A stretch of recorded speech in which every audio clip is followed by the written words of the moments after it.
കേരളത്തിന്റെ രാഷ്ട്രീയ ചരിത്രത്തിൽ ഇന്നുവരെ കാണാത്ത വിധം ഭരണവിരുദ്ധ തരംഗം ആഞ്ഞടിച്ചപ്പോൾ പിണറായി സർക്കാരിലെ മന്ത്രിപ്പട ഒട്ടാകെ തകർന്നടിഞ്ഞ കാഴ്ചയാണ് ഇന്ന് കണ്ടത്. മുഖ്യമന്ത്രി പിണറായി വിജയന്റെ വിശ്വസ്തരും മന്ത്രിസഭയിലെ പ്രമുഖരുമായ 13 മന്ത്രിമാരാണ് ജനവിധിയിൽ ഇന്ന് പരാജയം നുണഞ്ഞത്. മുഖ്യമന്ത്രി പിണറായി വിജയനും മരുമകൻ PA മുഹമ്മദ് റിയാസും ഉൾപ്പെടെ 7 പേർ മാത്രം ജയിച്ചു കയറിയപ്പോൾ ഇടതുപക്ഷത്തിന്റെ കരുത്തുറ്റ പല കോട്ടകളും തകർന്നു വീണ കാഴ്ചയും കണ്ടു.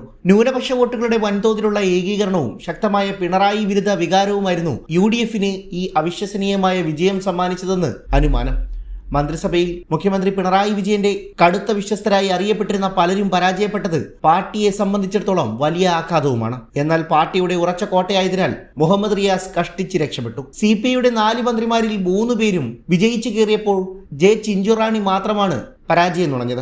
ഏറ്റവും മികച്ച മന്ത്രിയെന്ന് രാഷ്ട്രീയ ഭേദമന്യേ ജനങ്ങൾ വിലയിരുത്തിയ KB ഗണേഷ് കുമാർ പോലും പത്തനാപുരത്ത് തോൽവി ഏറ്റുവാങ്ങിയത് ഭരണത്തോടുള്ള ജനരോഷത്തിന്റെ ആഴം വ്യക്തമാക്കുകയും ചെയ്യുന്നു.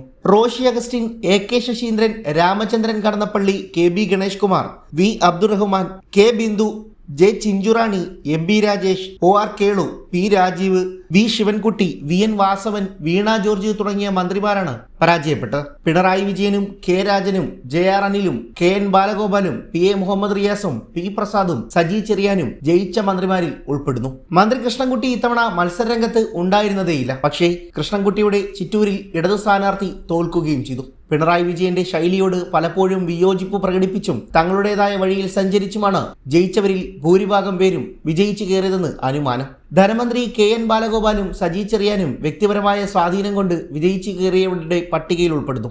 എന്നാൽ സർക്കാരിന്റെ മുഖമായിരുന്ന വീണ ജോർജും V ശിവൻകുട്ടിയും P രാജീവും തോറ്റത് ഭരണകൂടത്തിനേറ്റ ഏറ്റവും വലിയ തിരിച്ചടിയായി മാറുകയും ചെയ്തു. കണ്ണൂരിലും കോഴിക്കോട്ടും തിരുവനന്തപുരത്തുമെല്ലാം UDF തരംഗം ആഞ്ഞടിച്ചപ്പോൾ കമ്മ്യൂണിസ്റ്റ് പാർട്ടിയുടെ പല കുത്തക സീറ്റുകളും നഷ്ടപ്പെടുന്ന കാഴ്ചയും കണ്ടു. ക്ഷേമ പെൻഷനുകൾ മുടങ്ങിയതും അഴിമതി ആരോപണങ്ങളും കടുത്ത പിണറായി വിരുദ്ധതയുമാണ് ഈ വലിയ തകർച്ചയ്ക്ക് പിന്നിലെ പ്രധാന കാരണങ്ങളായി വിലയിരുത്തപ്പെടുന്നത്.